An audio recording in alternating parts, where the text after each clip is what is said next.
नमस्कार दोस्तों। एक महिला है, उसका नाम है पैट्रिशिया मशीन।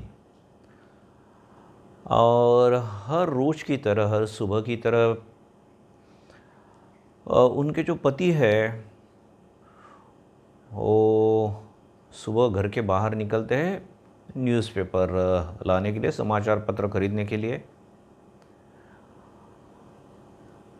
और कभी शायद पैट्रिशिया ने कल्पना भी नहीं की होगी, ऐसे एक अनहोनी दुखद घटना हो जाती है। एक कार आती है और पैट्रिशिया के जो पति है उसको टक्कर मार देती है। और पैट्रिशिया को भी एक खबर पहुंच जाती है, बिल्कुल, क्योंकि समाचार पत्र लेने के लिए तो नज़दीक ही जाएंगे, नेक्स्ट चौराहे पे।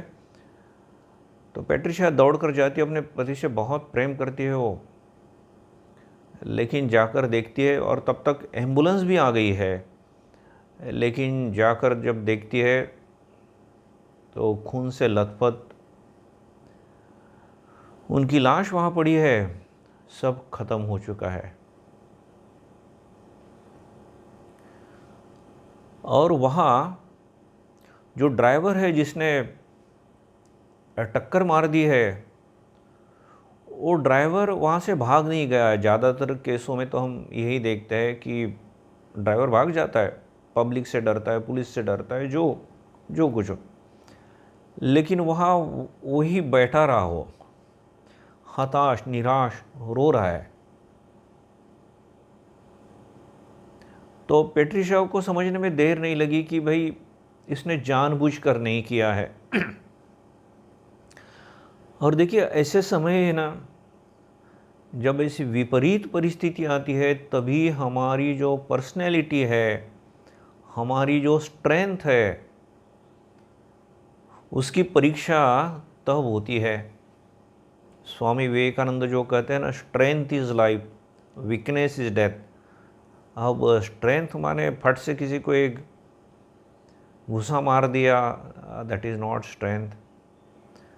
अब यहाँ पैट्रिशिया उस ड्राइवर को समझाती है, उसकी इमोशनल स्टेबिलिटी देखिए कितनी ज़बरदस्त होगी, उसका मन देखिए कितना विशाल होगा, उसकी स्ट्रेंथ देखिए कितनी होगी।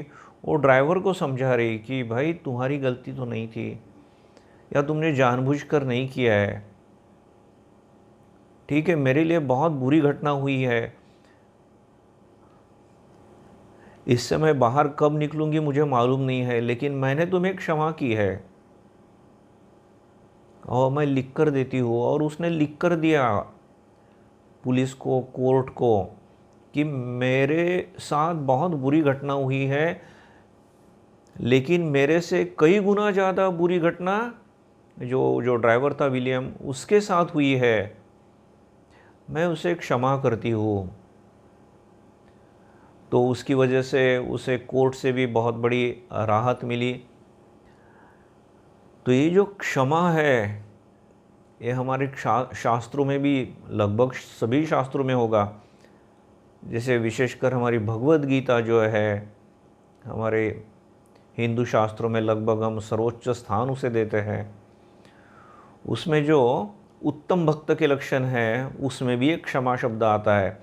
अद्वेष्टा सर्वभूतानां मैत्र करुण एव च निर्ममो निरहंकार सम दुख सुख क्षमी।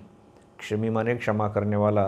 तो वो मेरा उत्तम भक्त है। तो भगवान का उत्तम भक्त अगर हम बनते हैं तो कृपा के दरवाजे खुल जाएंगे। दूसरा फिर गीता में यही शब्द और आता है, दैवी संपन्न गुण संपन्न कौन लोग हैं, किनमें दैवी क्वालिटीज़ है, हम बोल सकते हैं। तो जो 16वां चैप्टर है, 16वां अध्याय है, अभी हमने जो पहला श्लोक बताया वो 12वां चैप्टर है भक्ति योग, उसमें का 13वां श्लोक है। और अभी जो 16वां चैप्टर है, 16वां अध्याय है, उसमें दैवी गुण जो बताया है, दैवी गुण और आसुरी गुण भी बताया, तो उसमें तीसरा श्लोक है, तेज क्षमा धृति शौचम अद्रोहो नातिमानिता भवन्ति संपदम दैवीम अभिजातस्य भारत। तो ये दैवी गुण है, तेज क्षमा धृति शौचम। देखिए यहाँ भी क्षमा आया है। तो जहाँ तक हो सके हमने मन से क्षमा करनी चाहिए। हम अगर बहुत विष रखते हैं तो उस विष का परिणाम हमारे ऊपर ही होता है।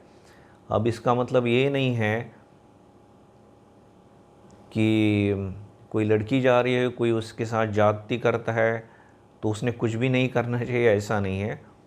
फिज़िकल हमारी जो एक्शन है, प्रतिकार है, वो करना पड़ेगा, लेकिन उसके बाद मन से हमने क्षमा करनी चाहिए।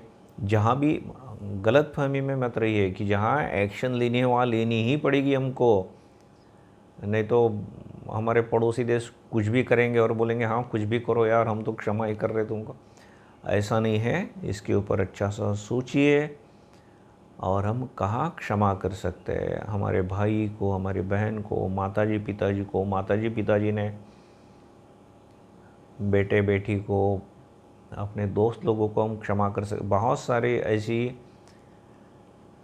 बातें आती है कि वहाँ हम क्षमा कर सकते हैं। This is a mental attitude, और दिल से क्षमा करनी चाहिए। और हम क्षमा करेंगे तो भगवान भी हमें क्षमा करेंगे, क्योंकि हमसे भी जाने अनजाने में कितनी सारी गलतियाँ होती है, भविष्य में भी होगी। नोबडी कैन से कि मेरे हाथ से कोई भी गलती नहीं होगी। तो ये वीडियो अगर आपको पसंद आता है तो दूसरों के साथ शेयर कीजिए, सब्सक्राइब कीजिए, जिससे आपको ऐसे ही अच्छे वीडियो आते रहे। मैं आप सब लोगों के लिए प्रार्थना करता हूँ। धन्यवाद।